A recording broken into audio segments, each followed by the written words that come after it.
کہ یہ جو سولار سسٹم ہے اس کی ایک عمر ہے، اس کی ایک ایج ہے، اس کے بعد یہ ختم ہونے کے قریب آئے گا۔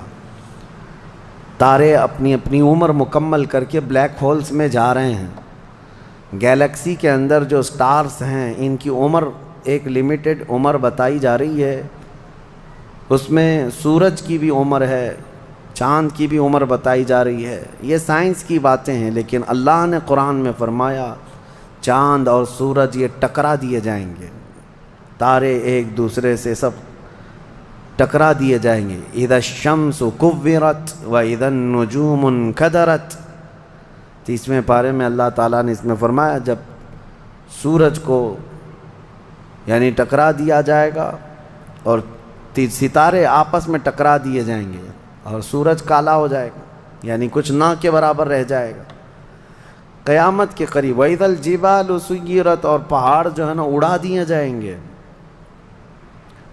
اور سمندروں میں آگ لگا دی جائے گی، زمین پوری ختم کر دی جائے گی۔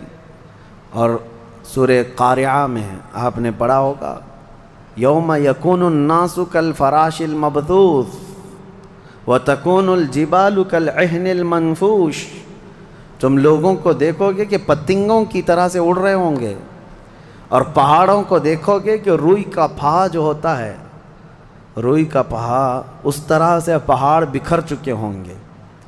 اور اس کے بعد یہ قیامت جو آنی ہے اس کا یعنی پروسیس کس طرح سے، شروعات کیسی ہوگی، وہ ایک لمبی گفتگو ہے۔ مختصراً عرض کرتا ہوں کہ آیات حضور اکرم صلی اللہ تعالیٰ علیہ وسلم کی احادیث میں جو نشانیاں بیان کی گئی ہیں اس اعتبار سے قیامت کے قریب بڑی بڑی نشانیاں آئیں گی۔ دجال آئے گا، دابۃ الارض آئے گا، یاجوج ماجوج نکلیں گے، پھر اس کے بعد سورج پچھم سے نکلے گا، یہ سب بڑی بڑی نشانیاں ہیں۔ حضرت عیسیٰ علیہ السلام کا نزول اس سے پہلے، یہ سب ہو جانے کے بعد پھر روئے زمین پر سے مسلمان ختم ہو جائیں گے۔ پھر ایک وقت آئے گا کہ جب سب لوگ اپنے اپنے کاموں میں مصروف ہوں گے، کوئی کسی کو پڑی نہ ہوگی، اور پھر دنیا میں سب اپنے اپنے کاموں میں اس طرح سے مصروف ہوں گے، کوئی کپڑا کاٹ رہا ہے، کوئی دودھ دوہ رہا ہے، کوئی کھیتی باڑی میں ہل چلا رہا ہے۔ اللہ تعالیٰ قرآن میں فرماتا ہے کہ تم دیکھو گے ان زلزلۃ الساعۃ شیء عظیم یوم ترونها تذہل کل مرضعۃ عما ارضعت وتضع کل ذات حمل حملها، اچانک ایک سور کی آواز آئے گی، وہی سور آج ہم نے تلاوت میں پڑھا ہے۔ اسرافیل علیہ السلام اللہ کے ایک فرشتے ہیں، ایک باجے کی شکل کی چیز وہ لے کر کھڑے ہیں، وہ بجانا شروع کریں گے۔ شروع میں دھیمی دھیمی آواز آئے گی اور یہ آواز بڑھتی چلی جائے گی، یہاں تک کہ یہ آواز اتنی سخت ہو جائے گی کہ جو جہاں تھا وہیں کھڑا رہ جائے گا۔ کپڑا کاٹ رہا تھا اس کے ہاتھ سے کینچی گر گئی، جو کھیتی باڑی کر رہا تھا، ہل چلا رہا تھا، وہ وہیں کا وہیں رک جائے گا۔ دودھ دوہنے والا اس کا ہاتھ ویسے ہی رہ جائے گا، یہاں تک کہ حاملہ عورتوں کے پیٹ سے بچہ نکل کر گر جائے گا، جو عورتیں حمل سے ہوں گی۔ اور اس کے بعد پھر ایسی غشی، پھر سب پر موت طاری ہوگی اور زلزلے آئیں گے اور پوری زمین کو ہلا کر کے ختم کر دیا جائے گا۔ یہ قیامت ہے۔ سور پھونکنے پر سارے انسان جتنے روئے زمین پر ہیں سب کے سب ختم ہو جائیں گے۔ اس کے بعد اللہ تعالیٰ فرماتا ہے ثم نفخ فیہ اخری، پھر دوسری بار سور پھونکنے کا حکم ہوگا۔ لیکن کیسے؟ سور جب حضرت اسرافیل علیہ السلام پھونکیں گے، پہلے انسانوں کی موت، پھر یہاں پر جتنی مخلوقات ہیں، جنات ہیں، جانور ہیں، سب کی موت، چرند پرند تو چھوڑے، نباتات، یہ پیڑ پودوں میں کی جان ختم۔ چاند سورج کو جب ختم کر دیا گیا تو پھر کوئی چیز ہی نہیں، ستارے، چاند، سورج سب، بلکہ اللہ تعالیٰ کے جتنے ملائکہ ہیں، جبرائیل امین علیہ السلام سے لے کر دوسرے ایک فرشتے تک، سارے ملائکہ کو بھی موت آئے گی، سب موت کے شکار ہوں گے۔ اور سارے جب انتقال کر جائیں گے تو پھر بچتا کون ہے؟ صرف حضرت اسرافیل علیہ السلام، جنہوں نے سور پھونکا اب ان کو سور پھونکنے کا حکم جو تھا وہ کہا جائے گا روک دو اب. پھر اللہ تعالیٰ حضرت اسرافیل علیہ السلام کو بھی موت طاری کرے گا، اور روح نکالنے والا فرشتہ کون ہے؟ ملک الموت اسرائیل علیہ السلام. اب تک یہ سب کی روح نکال چکے ہوں گے، اور پھر اللہ تعالیٰ اسرائیل علیہ السلام کی بھی روح نکال دے گا. اسرائیل جو سب کی روح نکالتے ہیں ان کو بھی موت ہے، ان کو بھی موت ہے.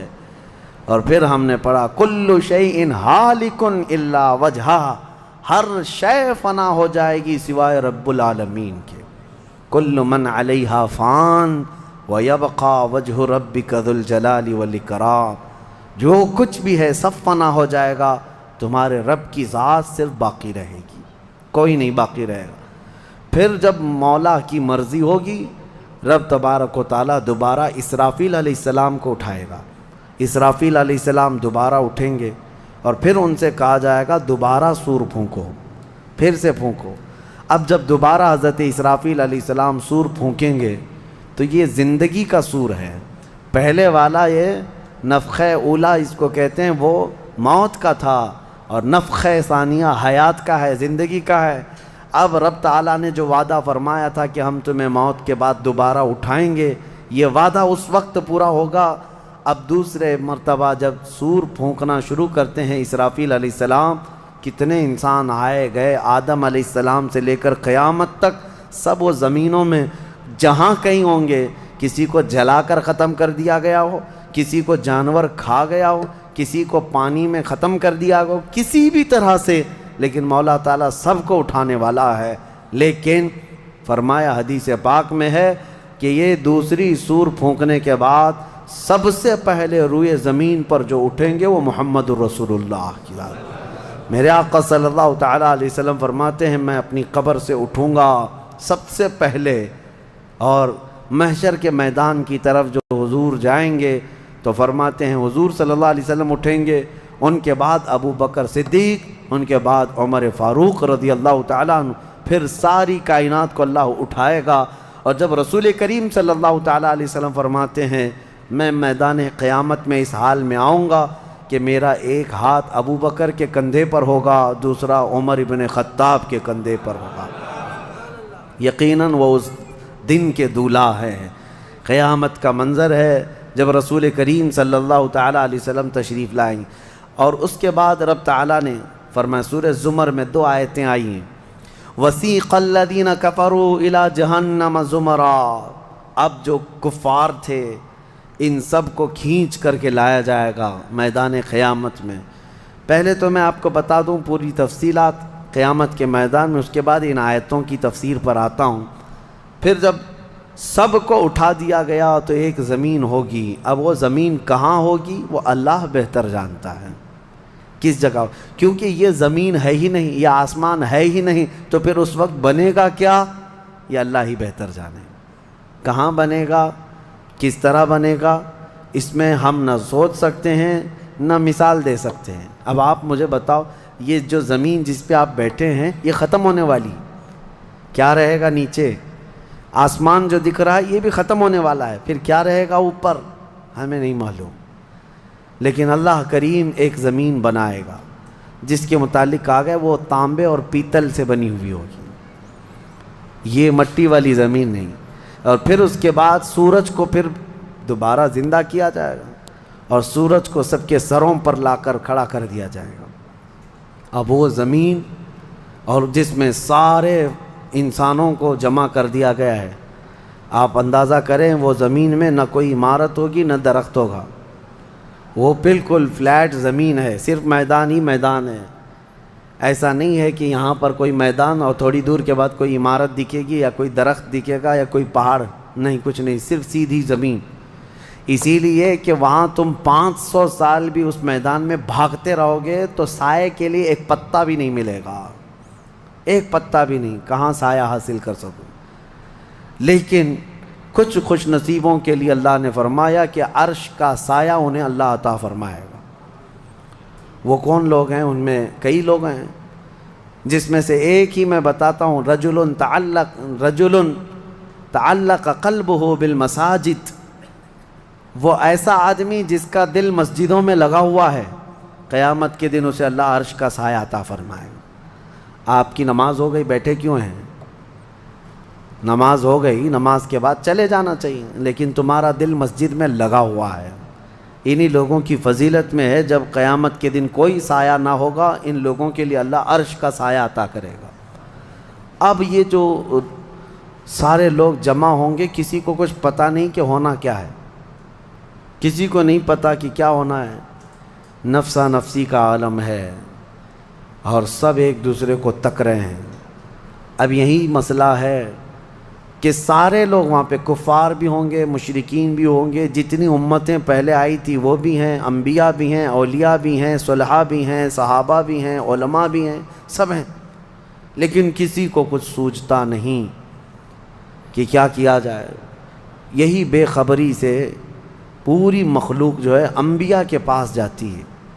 انبیاء میں سب سے پہلے ابو البشر سیدنا آدم علیہ السلام سے کہتے ہیں سارے لوگ، آپ تو ہم سب کے باپ ہیں، ہمارے لیے اللہ کی بارگاہ میں سفارش کریں کہ کچھ ہمارے متعلق کیا حکم ہے وہ پتہ چل جائے، ہمیں کہاں جانا ہے، جنت میں یا دوزخ میں، یہ ابھی پتہ چل جائے، حساب بھی نہیں شروع ہو رہا ہے۔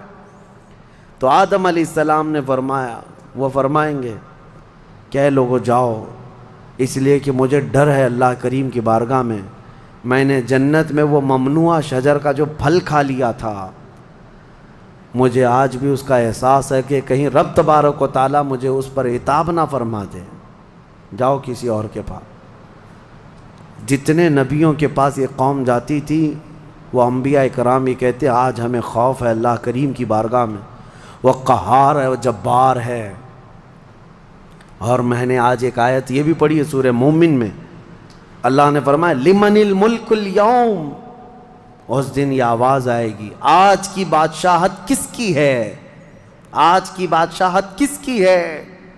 پھر اللہ خود فرمائے گا للہ الواحد القہار، ایک قہر کرنے والے خدا کی آج بادشاہت ہے۔ اس دن صرف اس کی سلطنت ہوگی، صرف اس کی حکومت ہے۔ انبیاء، ملائکہ سب ڈرے ہوئے ہیں، پتہ نہیں برسوں یہ قوم گھومتی رہے گی مخلوق۔ عیسیٰ علیہ السلام فرمائیں گے کہ اے لوگو جاؤ محمد الرسول اللہ کے پاس، آج وہ تمہاری سنیں گے اور اللہ ان کی سنے گا۔ پوری مخلوق جب نبی کریم صلی اللہ علیہ وسلم کے پاس آتی ہے تو نبی پاک صلی اللہ تعالیٰ علیہ وسلم فرماتے ہیں ہاں میں اسی کے انتظار میں ہوں۔ پھر حضور صلی اللہ علیہ وسلم سجدے میں گرتے ہیں اور اللہ کو منانے لگتے ہیں کہ مولا ہے تو تیرے بندے، تو حساب تو شروع فرما۔ اس کو کہتے ہیں شفاعت کبریٰ۔ یہ کیا ہے؟ شفاعت کبریٰ، بڑی شفاعت۔ یہ سب کے لیے، کافروں کے لیے، مشرکوں کے لیے، سب کے لیے۔ یعنی حضور کی پہلی شفاعت کس کام کی تھی؟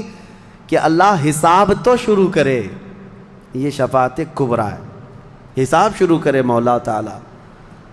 ساری انسانیت کے لیے حضور جب سجدے میں گرتے ہیں اللہ کریم فرماتا ہے ارفع رأسک یا محمد۔ حضور نے یہ فرمایا ہے کہ اس دن میں سجدے میں ایسی ثنا اور ایسی حمد بیان کروں گا اللہ کی جو آج تک کسی نے نہیں بیان کی ہوگی، اور اسی دن مجھے اللہ وہ تلقین بھی فرمائے گا۔ اور جب حضور ثنا کر رہے ہوں گے اللہ فرماتا ہے ارفع رأسک یا محمد، اے محمد صلی اللہ علیہ وسلم اپنا سر اٹھائیے، آپ مانگیے آپ کو دیا جائے گا، آپ پوچھئے آپ کو جواب دیا جائے گا۔ یہ پہلا سوال ہے اللہ کی بارگاہ میں قیامت کے دن، اور پہلا جواب ہے، باقی کسی بندے کو کوئی جواب نہیں تھا۔ اللہ کی بارگاہ میں حضور نے جب یہ عرض کیا تو رب تعالیٰ فرماتا ہے ملائکہ کو جس کی ڈیوٹی تھی، جس کا کام تھا کہ میدان قیامت میں میزان عمل لگا دیا جائے، حساب و کتاب ہوں، سب کے نامہ اعمال ان کے ہاتھوں میں دیے جائیں، سب کو پڑھنے کا حکم دیا جائے۔ اب حساب کا آرڈر آ گیا، حکم آ گیا، تو لوگ تھوڑی راحت کی سانس لیتے ہیں کہ چلو حساب شروع ہونے والا ہے، لیکن ابھی اتنا آسان نہیں ہے، اتنا آسان نہیں۔ اب فرشتے لا رہے ہیں سب کے اعمال نامے۔ لوگوں کو ایسا لگتا ہے اعمال نامہ یہ 4 پنے کا ہوگا، ہاں جیسے ایگزام پیپر میں فل شیٹ A4 سائز کی شیٹ لے کر کے بیٹھتے ہیں، قرآن میں تو اللہ تعالیٰ نے فرمایا کہ جب نامہ اعمال فرشتے لے کر کے آئیں گے تو کتنے ہوں گے پتہ ہے؟ تمہاری نظر جہاں تک جاتی ہوگی وہاں تک صرف کتابیں تمہاری ہوں گی، صرف تمہاری کتابیں فرشتے لاد کر کے لا رہے ہوں گے. اس میں سب لکھا ہوگا، زندگی میں جتنی مرتبہ باتیں کیا تھا، جو کچھ بھی کیا تھا، سب ڈیٹیل ہوگا. اور ہر آدمی وہاں پکار کر کے کیا کہتا ہے؟ ما لہذا الکتاب لا یغادر صغیرۃ ولا کبیرۃ الا احصاها. اے اللہ تو کیسی کتاب بنا دیا، اس میں چھوٹی چیز بھی نہیں چھوڑی گئی، بڑی چیز بھی نہیں چھوڑی گئی، سب لکھ دیا گیا ہے. اور پھر لا کر کے تھما دیا جائے گا. یہ پہلی علامت ہے کہ جس کے سیدھے ہاتھ میں اس کے نامہ اعمال پکڑا دیے جائیں گے، فرمایا گیا اس کے لیے وہیں سے ہلکا پن ہے، بشارت ہے کہ آسانی ہوگی. اور جس کے بائیں ہاتھ میں فرشتوں نے پکڑا دیا تو سمجھ لو کہ اب لمبا اس کا وقت جانے والا ہے، حساب سخت ہونے والا ہے. یہ تو صرف پڑھ کے سنانا ہے اور اس کے بعد پھر پکڑ ہوگی کسی کام پر. یہ تو نے کیوں کیا تھا، اس کی وجہ بتا. یہ تو نے کیوں کھایا تھا، اس کی وجہ بتا.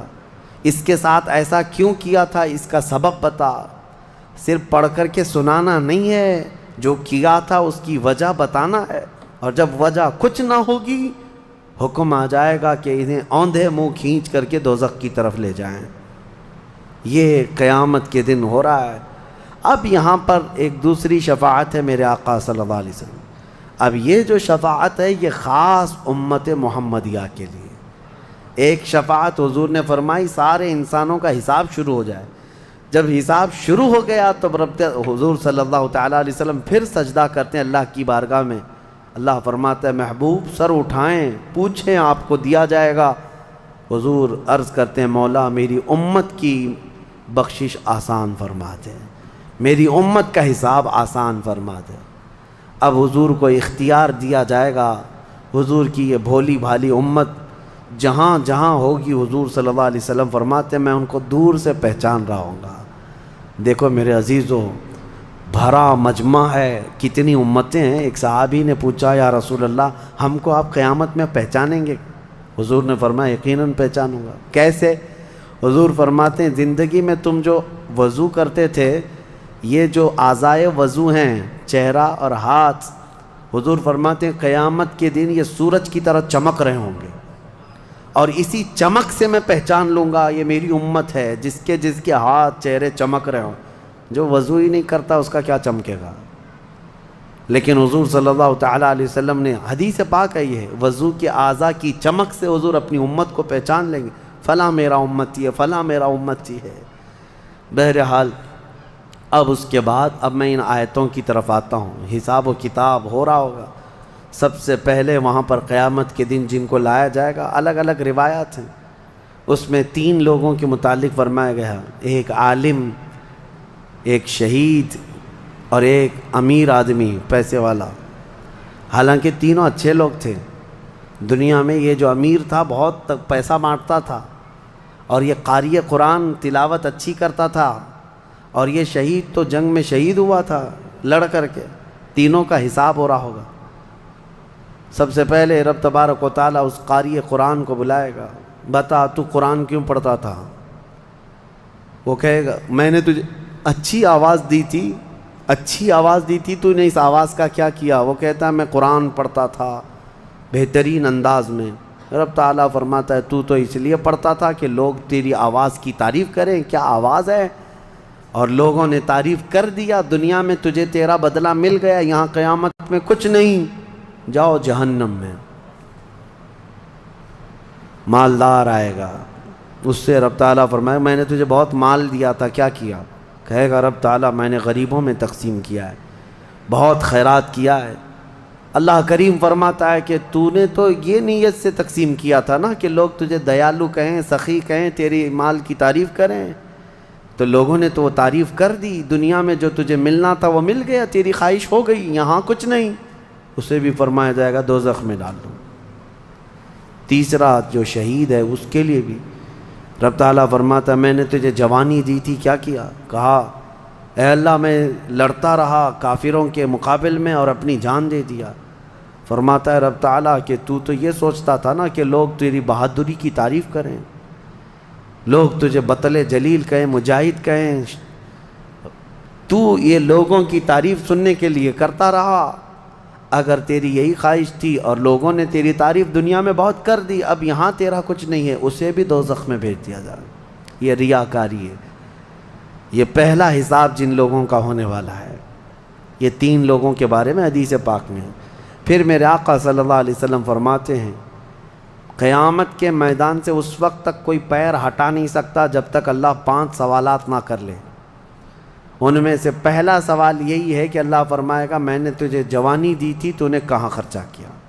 یہ ہر ایک کو بتانا پڑے گا، ہر ایک کو بتانا پڑے گا۔ اب آپ اپنی اپنی تیاری کر لو کہ کہاں کہاں خرچہ کیا، اللہ کو مجھے بتانا ہے۔ آج اگرچہ تم ہماری باتوں کی طرف توجہ نہیں کرو گے، کیئر نہیں کرو گے، لیکن ایک دن وہ آئے گا جب تمہیں اللہ کی بارگاہ میں کھڑے ہو کر اپنی جوانی کا پل پل بتانا ہوگا، وہاں کوئی چارہ نہیں ہوگا۔ وہی اب آیت کریمہ ہے وَسِيقَ الَّذِينَ كَفَرُوا إِلَى جَهَنَّمَ زُمَرًا حَتَّى إِذَا جَاءُوهَا فُتِحَتْ أَبْوَابُهَا وَقَالَ لَهُمْ خَزَنَتُهَا، کافروں کی جماعت کو فرشتے کھینچتے ہوئے دوزخ کی طرف لائیں گے۔ دوزخ کیسی ہوگی میں انشاءاللہ العزیز اس کو عرض کروں گا آخری میں، رمضان کے اخیر میں، کیونکہ یہ جو عشرہ گزر رہا ہے یہ جہنم سے آزادی کا عشرہ ہے۔ کاش اللہ ہمارا نام بھی آزاد ہونے والوں میں شامل فرمائے، کہ جہنم سے آزاد ہونے والوں میں ہمارا نام شامل ہو گیا تو پھر قسمت ہی قسمت ہے۔ جب لایا جائے گا دوزخ کے کنارے جماعت کی جماعتیں آ رہی ہوں گی، جماعت یہاں پر اللہ نے فرمایا زمرہ یعنی بہت کثیر تعداد میں جماعت کو کھینچ کر کے لایا جائے گا۔ پھر دوزخ کے دروازے کھول دیے جائیں گے، فتحت ابوابها، دروازے کھول دیے جائیں۔ وقال لهم خزنتها، اور جو دربان ہے دوزخ کے دروازے پر حضرت مالک، وہ فرشتے ہیں، بڑے سخت قسم کے فرشتے ہیں، وہ ان سے پوچھیں گے، جو جماعت دوزخ میں ڈالے جانے کے لیے لائی جا رہی ہوگی ان کو پہلے پوچھیں گے الم یأتکم رسل منکم یتلون علیکم آیات ربکم وینذرونکم لقاء یومکم ھذا، اے لوگو کیا تمہارے پاس اللہ کا کوئی رسول نہیں آیا تھا؟ کیا تمہیں اللہ کی آیتیں پڑھ کر کے کسی نے نہیں سنایا تھا؟ یا آج کے دن کے بارے میں تمہیں کسی نے ڈرایا نہیں تھا کہ قیامت آنے والی ہے؟ یہ دوزخ کا فرشتہ لوگوں سے پوچھے گا۔ قرآن میں اللہ فرماتا ہے تو لوگ کیا کہیں گے؟ قالوا بلا ولکن حقت کلمۃ العذاب، وہ کہیں گے ہاں کیوں نہیں آئے تو تھے لیکن ہم جھٹلا دیے تھے، نبیوں کے پیچھے نہیں چلے، قیامت کے دن پر یقین نہیں رکھے، اور عذاب ہمارے اوپر واجب ہو گیا، ہم جا رہے ہیں۔ قیل ادخلوا ابواب جہنم خالدین فیہا، ان سے کہا جائے گا ادخلوا ابواب جہنم، داخل ہو جاؤ جہنم کے دروازوں میں، خالدین فیہا، ہمیشہ تم رہو گے یہاں پر۔ یہ کافروں کے لیے ایسی آواز آئے گی کہ وہ چیخ مارتے ہوئے دوزخ میں کود رہے ہوں گے۔ فبئس مثوى المتکبرین، اللہ فرماتا ہے کیا ہی بری جگہ ہے، کیا ہی برا ٹھکانہ ہے یہ گھمنڈ کرنے والوں کا، زمین پہ اترانے والوں کا جو اللہ کو نہیں مانتے تھے۔ اب سنیے 1000 سال تک دوزخ میں جلتے کڑتے رہیں گے، پکارتے رہیں گے اے مالک اے مالک اے مالک اے مالک۔ کون؟ جو دربان دوزخ ہے، دربان ہے دوزخ کے دروازے کا، وہ 1000 سال کے بعد سن کر کے پوچھیں گے کیا بات ہے تمہاری، کیا چاہتے ہو؟ کفار و مشرکین کہیں گے کہ ہماری بات کرا دے اللہ سے، ہماری بات کرا دے اللہ سے کہ کچھ ہم پر بھی رحم ہو جائے۔ حضرت مالک کہتے ہیں خدا قہار ہے غضب پر، خدا قہار ہے غضب پر۔ اللہ کریم کی بارگاہ میں بات کرنے کی بڑے بڑے فرشتوں کی ہمت نہیں ہے، کہیں گے ابھی نہیں میں بات کرا پاؤں گا۔ پھر وہ 1000 سال اور عذاب میں جلتے رہیں گے، چیختے رہیں گے۔ دوسرے 1000 سال کے بعد حضرت مالک پوچھیں گے کیا بات ہے؟ جہنمی کہیں گے کہ اے مالک تو ہماری بات کرا دے اللہ سے۔ آپ کی بار حضرت مالک کہتے میں ہمت کرتا ہوں، اللہ قدیر و جبار کی بارگاہ میں عرض کرتے ہیں مولا جتنے بھی دوزخ میں جا چکے وہ تجھے فریاد کر رہے ہیں، وہ تجھ سے بات کرنا چاہتے ہیں۔ اب رب تعالیٰ کی طرف سے جواب آتا ہے حضرت مالک کو، اے مالک ان دوزخیوں سے کہہ دو کہ آج کے بعد رب تبارک و تعالیٰ نہ ان کی طرف نظر فرمائے گا نہ کلام کرے گا۔ لا یکلمہم اللہ یوم القیامت ولا ینظر الیہم، ان کی طرف رب تعالیٰ دیکھنا بھی نہیں چاہتا۔ وہ قدیر و جبار خدا جب دنیا میں ہر دن بلا رہا تھا آجا میرے بندے میرے پاس، آجا میرے بندے میری طرف آجا، ففروا الی اللہ، اللہ کی طرف دوڑ پڑ، نہیں سنتا تھا، ایک دن بھی نہیں سنا۔ اور جہنم میں جانے کے بعد پکار رہا ہے، رب تعالیٰ فرماتا ہے اب اللہ ان کی طرف دیکھنا بھی نہیں چاہتا۔ حضرت مالک جب یہ پیغام سنا دیتے ہیں اللہ کا، جہنم میں ایسی چیخ نکلتی ہے جہنمیوں کی کہ پورا جہنم ہلنے لگ جاتا ہے، کانپنے لگ جاتا ہے ان جہنمیوں کی چیخ سے، کہ اب ان کو کہہ دیا جاتا ہے خالدین فیہا، اب تم ہمیشہ ہمیشہ کے لیے رہو گے یہاں پر۔ اسی لیے میرے عزیزو کفر سے ڈرو، کفر سے ڈرو۔ گناہ کرنے کے بعد معافی ہے لیکن کفر کی معافی نہیں۔ اسی لیے اولیاء امت ڈرا کرتے تھے کہ کہیں موت سے پہلے ایمان چلا گیا، کفر پر موت ہو گئی تو کیا ہوگا؟ پھر ہمیشہ ہمیشہ کے لیے دوزخ میں جانا پڑے گا، نہ وہاں کسی کی سفارش ہوگی نہ کوئی شفاعت ہوگی۔ شفاعت اور سفارش گنہگاروں کے لیے ہے، کافروں اور مشرکین کے لیے نہیں۔ قرآن میں اللہ نے فرمایا ان اللہ لا یغفر ان یشرک بہ ویغفر ما دون ذلک لمن یشاء، بے شک اللہ تعالیٰ اس کے ساتھ کیے ہوئے شرک کو اور کفر کو ہرگز معاف نہیں کرے گا، اور اس کے علاوہ جو کچھ بھی کیا ہے اللہ سب معاف کرے گا، کفر کو اور شرک کو معاف نہیں کرے گا۔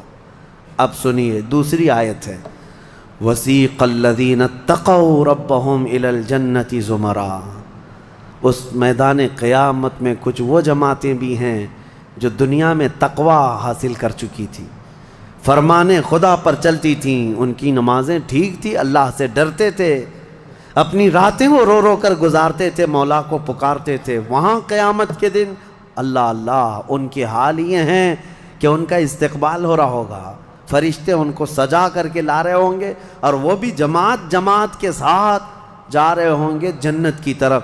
تو جیسی وہ پہنچیں گے فتحت ابوابہا، قرآن میں ہے 7 دروازے جنت کے ان کے لیے کھول دیے جائیں گے۔ یہ پرہیزگار لوگ ہیں، یہ تقوی والے لوگ ہیں۔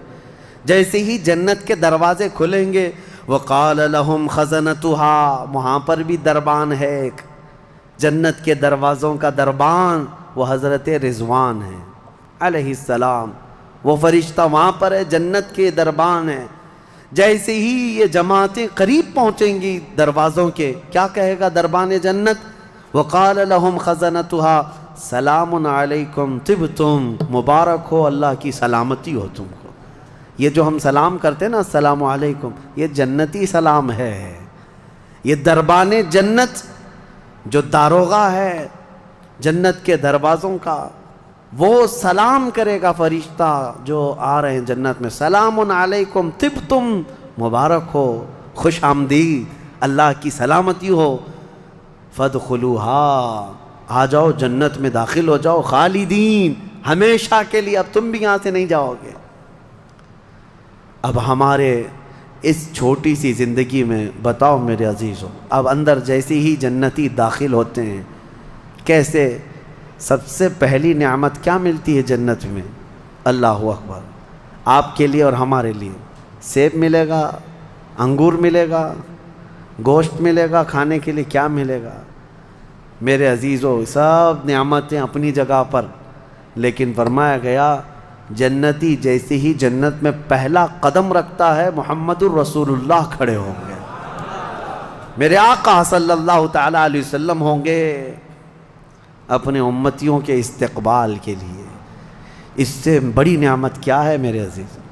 جنت میں داخل ہو جانے کے بعد اب سورہ واقعہ جب آپ پڑھیں گے تو جنت کا اس میں تذکرہ ہے. اللہ نے فرمایا ثلۃ من الاولین وقلیل من الآخرین علی سرر موضونۃ متکئین علیہا متقابلین. وہاں دیوان لگائے ہوں گے، بڑے بڑے محلات ہوں گے جن کی ایک اینٹ سونے کی، ایک اینٹ چاندی کی بنائی ہوگی. پورے زمین پر جو گھاس ہوگی وہ زعفران سے بھی زیادہ ملائم.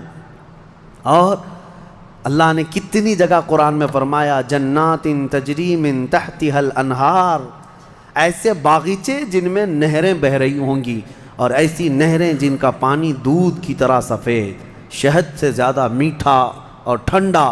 یہ ٹھنڈے میٹھے پانی کی نہریں جس کو کوثر اور سلسبیل کہا گیا ہے، یہ جنت کے باغیچوں سے ہو کر گزر رہی ہوں گی.